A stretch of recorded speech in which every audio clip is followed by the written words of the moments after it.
Does a stronger core mean less back pain? Well, it's certainly related. Remember, our core is much more than our abs.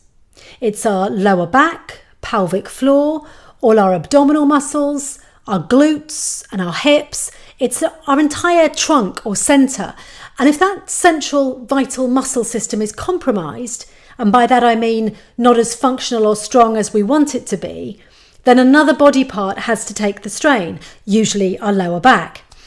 So if you're experiencing diastasis recti and a weakness in the connective tissue at the front of your abs, that's one part of your trunk not able to stabilise as well, so your lower back takes the strain.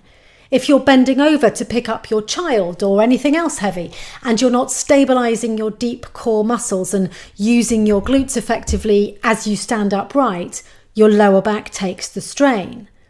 If you're bending over or pushing or pulling, twisting, turning, and remember, we do this all the time, grabbing an escaping toddler, picking up toys, stepping on Lego and jerking your body around, trying not to curse in front of the children. And if your core is not flexible, strong, switching on, your lower back takes the strain. So core confidence and back pain are definitely related. So let's start with why mums' backs hurt. Starting with pregnancy. As pregnancy progresses, we are carrying an ever-increasing load. Physics lesson moment. Load is not the same as weight. The load effect depends on how you carry that weight, how your body has to adapt to carry it. Example, a non-pregnant person may have 30 extra pounds on her body, but not all that weight is being carried by the ligaments that hold her uterus in place. That weight is not all bearing down upon her pelvic floor. So our body is literally shaped according to how we carry our loads.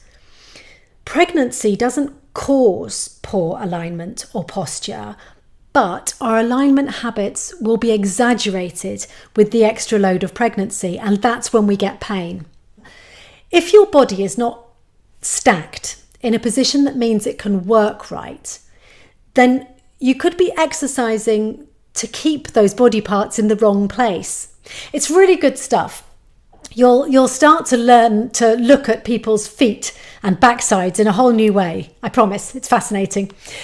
But pregnancy and mothering involves carrying a lot of weights, often in the same repetitive or prolonged positions.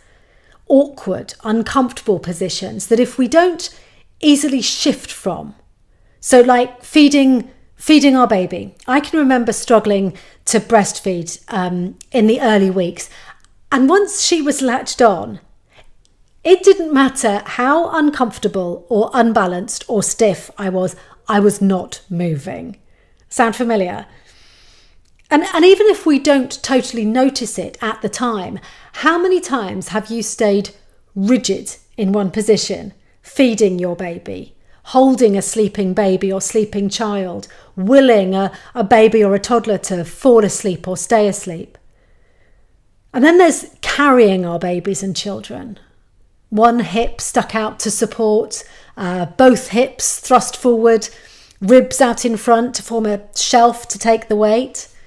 Oh, and then there's car seats. All my life, was there ever a more back unfriendly thing to carry than an infant car seat?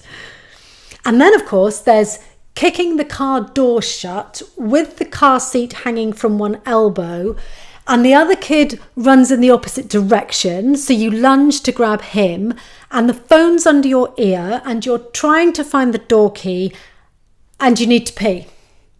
I know you've been there. And I haven't even mentioned the constant bending down to tidy toys away, to pick up the children, or the laundry, or carry groceries, or pushing a stroller with bags hanging off it so heavy that when you let go, the whole thing flips over. And you're pushing this load up a hill and your head's down and you're bent over and you're tired. So let's stop wondering why our back hurts. It's all the mom things.